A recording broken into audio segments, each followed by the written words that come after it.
Olá pessoal, eu sou o Leandro Manso, professor da Universidade Federal de Juiz de Fora. Esse vídeo faz parte do material da disciplina Eletrônica Digital para os cursos de Engenharia Elétrica. Neste vídeo falaremos sobre a tecnologia CMOS de circuitos integrados. A tecnologia MOS quer dizer Metal Oxide Semiconductor e utiliza um eletrodo de metal sobre um óxido isolante sobre um substrato de semicondutor. Com essa tecnologia é possível construir os MOSFETs, que são os Metal Oxide Semiconductor Field Effect Transistor, ou seja, os transistores acionados por efeito de campo. Esses transistores são simples, possuem baixo custo de fabricação, são pequenos e consomem pouquíssima potência. Portanto, eles são bastante indicados para a sua utilização em projetos de circuitos integrados. Com a tecnologia MOS são construídos dois principais tipos de componente: o transistor MOSFET canal N e o MOSFET canal P. O funcionamento dos MOSFETs como chave é controlado através da diferença de potencial entre os seus terminais de gate e de source, tanto para o canal N quanto para o canal P.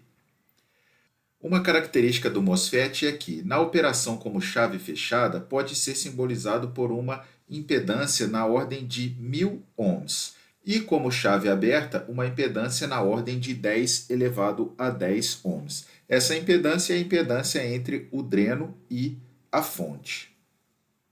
O MOSFET canal N opera como chave fechada quando a sua tensão VGS é positiva, que é a situação que temos aqui nessa figura da esquerda, em que a diferença de potencial entre os terminais gate e source é mais 5 volts. Portanto, ele é uma chave fechada.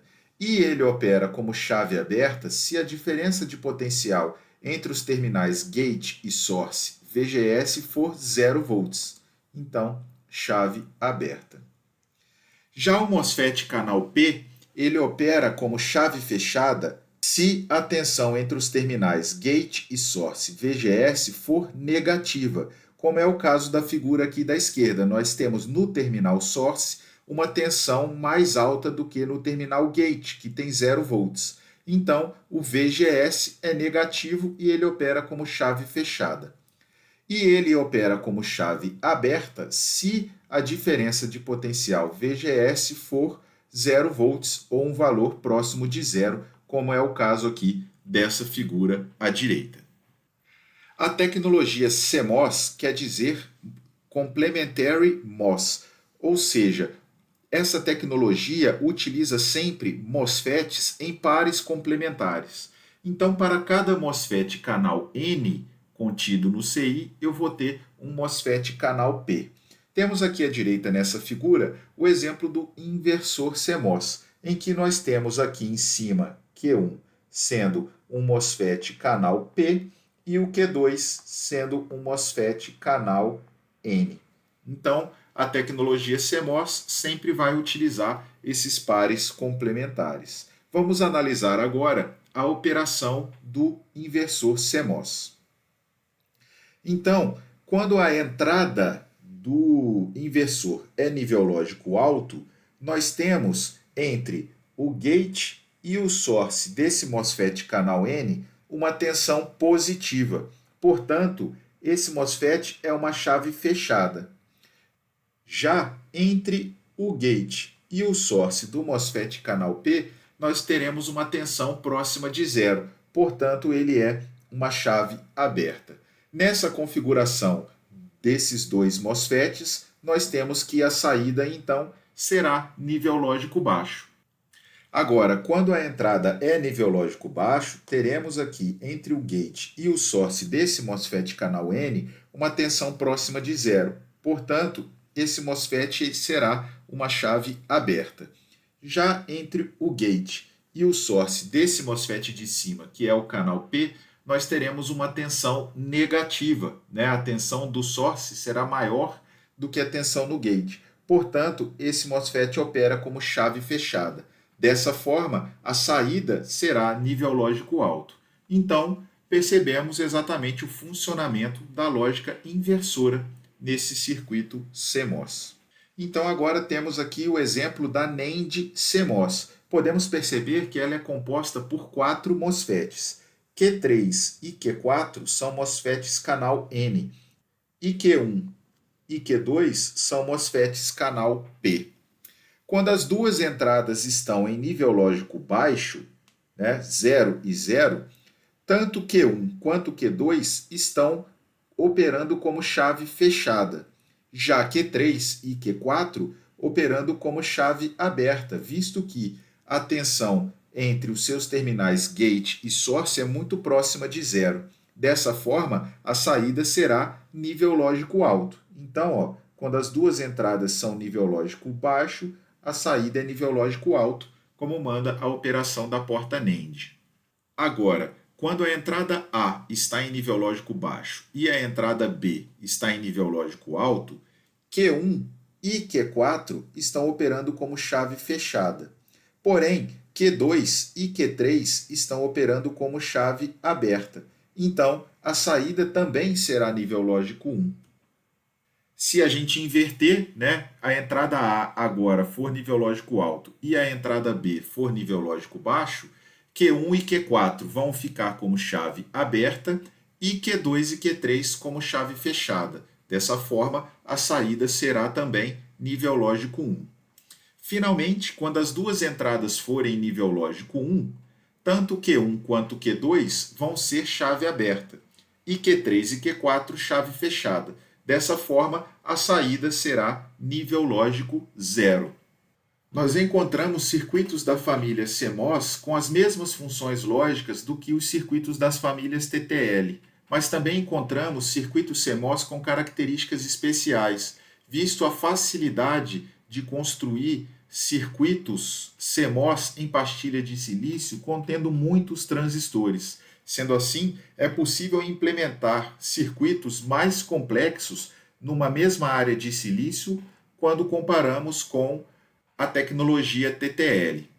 E aí, se a gente encontra circuitos CMOS com a mesma função do que circuitos TTL, pode ser que em algum momento precisemos substituir circuitos de uma família pela outra. E aí a gente precisa analisar algumas características. Primeiro, esses circuitos integrados são compatíveis pino a pino?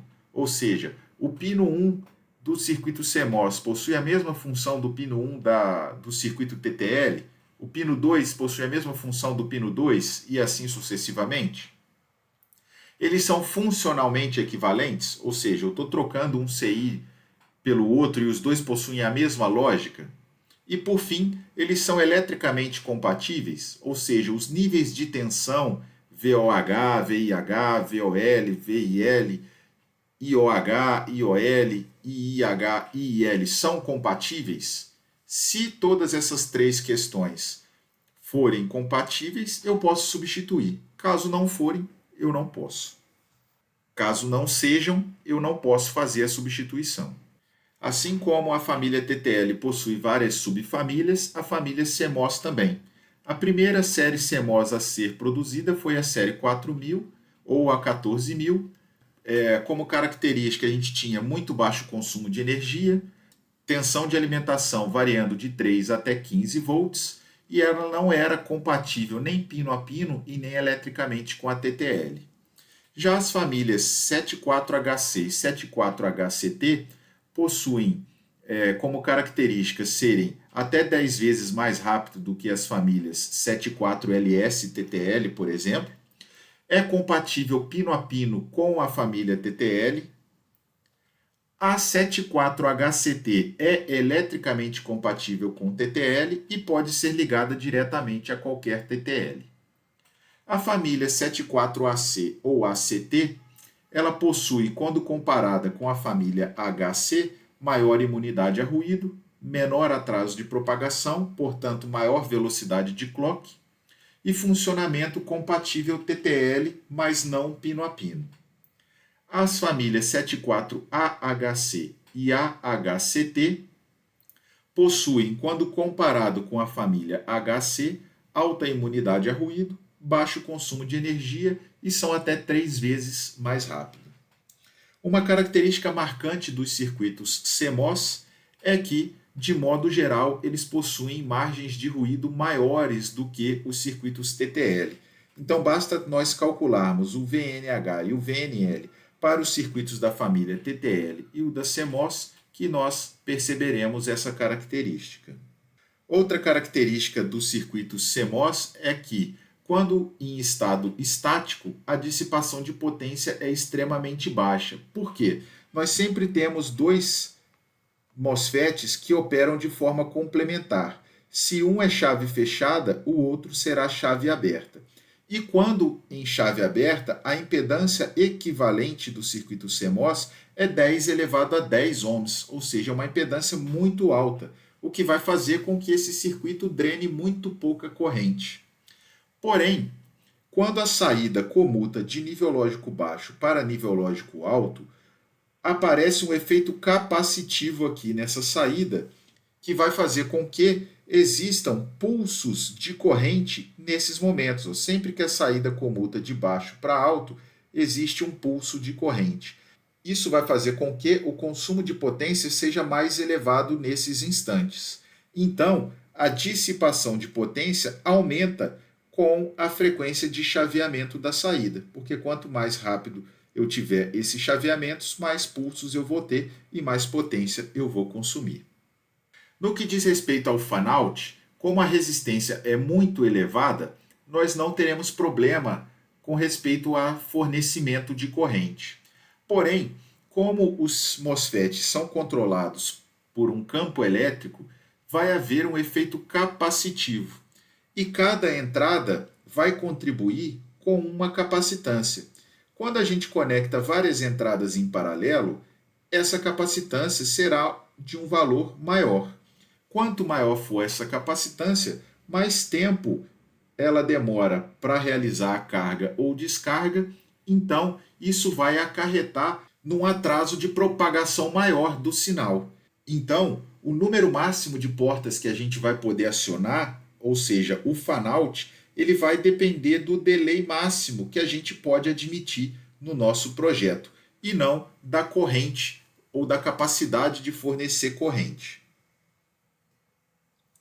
As entradas não utilizadas CMOS nunca devem ficar desconectadas, assim como as entradas TTL, porém por um motivo diferente. As entradas desconectadas de um circuito CMOS são muito suscetíveis ao ruído e a descargas estáticas, que podem levar os MOSFETs de canal P ou canal N ao seu estado de condução, causando assim um consumo excessivo de potência e sobreaquecimento, podendo até danificar o circuito integrado. Comparando agora as características dos circuitos CMOS com os circuitos TTL, nós podemos resumir que, no que diz respeito à velocidade de operação, os dois são similares, porém, os circuitos CMOS consomem menos potência. Possuem também uma margem de ruído melhor.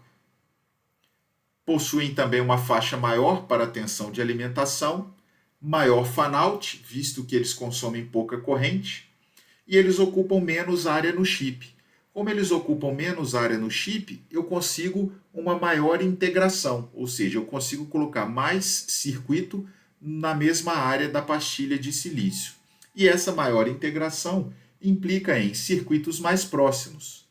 Ou seja, eu vou ter menos atraso de propagação de sinal, porque os circuitos estão mais perto. Porém, eu vou ter uma isolação mais estreita e maior dissipação de potência numa mesma área de silício. Para reduzir esses efeitos, temos as séries de baixa tensão, 74LVC e 74AVC, que operam aí com tensões de alimentação na faixa de 1.2 a 3.3 volts. E aí lembre-se, quanto menor for a tensão de alimentação, menor vai ser a potência consumida por esse dispositivo. E com essa comparação, a gente encerra o conteúdo deste vídeo. Até mais!